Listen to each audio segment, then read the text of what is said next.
यह तो हम सब जानते हैं कि कर्नाटक चुनाव में बीजेपी को हार का सामना करना पड़ा, लेकिन यूपी में हुए निकाय चुनाव में बीजेपी ने जीत हासिल कर ली है। इसके बारे में विस्तार से बात करने से पहले निकाय चुनाव क्या होता है इसके बारे में संक्षेप में बताने की कोशिश करेंगे। नमस्कार, मैं दिव्या और आप देख रहे हैं वोकल न्यूज। क्या होता है निकाय चुनाव? आपको बता दें, भारत देश में कई तरह के चुनाव होते हैं और हम देश के आम नागरिक उन चुनावों के माध्यम से अपने नेता को चुनते हैं। इनके द्वारा ही हमारे प्रधानमंत्री, मुख्यमंत्री व स्थानीय नेता का चुनाव होता है। तो इन्हें राष्ट्रीय, राजकीय व स्थानीय चुनाव के 3 भागों में बांटा जाता है। इसमें सबसे छोटे स्तर का चुनाव स्थानीय चुनाव कहलाता है और हम इस स्थानीय चुनाव को निकाय चुनाव कहते हैं। यह स्थानीय या निकाय चुनाव शहर या गांव की जनसंख्या पर आधारित होते हैं। उसी को ध्यान में रखकर इनका चुनाव संपन्न करवाया जाता है। आपको बता दें, उत्तर प्रदेश नगर निकाय चुनाव के परिणाम भारतीय जनता पार्टी को खुश करने वाला रहा है। भाजपा ने नगर निगम के सभी 17 सीटों पर एक तरफा जीत हासिल की है, तो वहीं पंचायत और नगर पालिका में भी अच्छा प्रदर्शन किया है। दूसरी तरफ समाजवादी पार्टी ने भी निकाय चुनाव में अपनी मजबूत उपस्थिति दर्ज करवाई है, तो वहीं बहुजन समाज पार्टी और कांग्रेस का प्रदर्शन संतोषजनक रहा। इसी बीच निकाय चुनाव में भारतीय जनता पार्टी के मुस्लिम उम्मीदवारों को भी अच्छी संख्या में जीत मिली है। अब जब निकाय चुनाव के परिणाम सामने आ गए हैं तो यह भी भाजपा के लिए अच्छी खबर है। निकाय चुनाव में भाजपा के मुस्लिम उम्मीदवारों को अच्छी संख्या में जीत मिली है। मिली जानकारी के मुताबिक निकाय चुनाव में भाजपा ने इस बार 395 मुस्लिम उम्मीदवारों को मैदान में उतारा था। बता दें कि 395 में से भाजपा को 45 मुस्लिम उम्मीदवारों ने चुनाव में जीत दर्ज की। जिन मुसलमानों ने भाजपा के टिकट पर चुनाव लड़कर जीत हासिल की है, उनमें गोरखपुर नगर निगम पार्षद हक्की कुमिसा अमेठी से जेबा खातून भी शामिल हैं।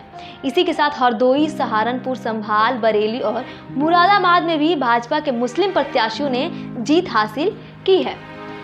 आपको बता दें, इस सफलता पर बीजेपी अल्पसंख्यक मोर्चे के अध्यक्ष कुंवर बासित अली ने कहा कि बीजेपी ने सभी मुसलमानों को टिकट दिया। सबका विकास और सबका साथ की नीति पर काम हुआ है। मुसलमान किसी पार्टी का बंधुआ मजदूर नहीं है।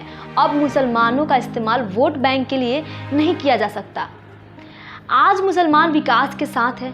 तो वहीं दूसरी तरफ उत्तर प्रदेश के मंत्री दानिश आजाद अंसारी के मुताबिक बीजेपी ने बड़ी जीत दर्ज की है। मुसलमानों को लेकर जो गलतफहमी थी वह दूर हो गई है।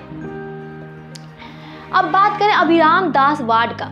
अभिराम दास वार्ड जहां सुल्तान अंसारी ने जीत दर्ज की है। अगर बात करें अभिराम दास वार्ड की, जहां निर्दलीय प्रत्याशी रहे सुल्तान अंसारी ने एक ऐतिहासिक जीत दर्ज कर आज चर्चा के विषय बने हुए हैं।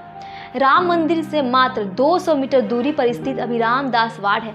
राम मंदिर आंदोलन में अग्रिम भूमिका निभाने वाले बाबा अभिराम दास के नाम से वार्ड बनाया गया है, जिस वार्ड पर सुल्तान अंसारी ने ऐतिहासिक जीत दर्ज की है।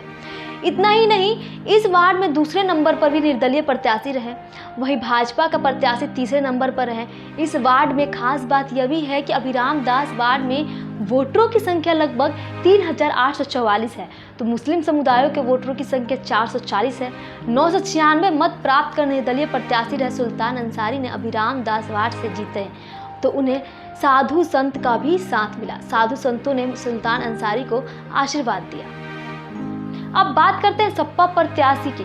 सपा प्रत्याशी स्नेहलता को हार का सामना करना पड़ा। जहां एक तरफ यूपी निकाय चुनाव में बीजेपी की जीत की खुशी मनाई जा रही है, वहीं दूसरी तरफ इस चुनाव में ओयल नगर पंचायत में सपा प्रत्याशी स्नेहलता को हार का सामना करना पड़ा है, जिसके बाद वह फूट फूट कर रोने लगी। इस हार के पीछे का वजह उन्होंने प्रशासन की लापरवाही बताया है। स्नेहलता ने कहा कि 10वें राउंड में उनको 1500 वोट मिले थे, इसके बाद एकदम से निर्दलीय प्रत्याशी का वोट कैसे बढ़ गए। उनका आरोप है कि अधिकारियों से रिकाउंटिंग कराई जाए, लेकिन रिकाउंटिंग नहीं कराया गया।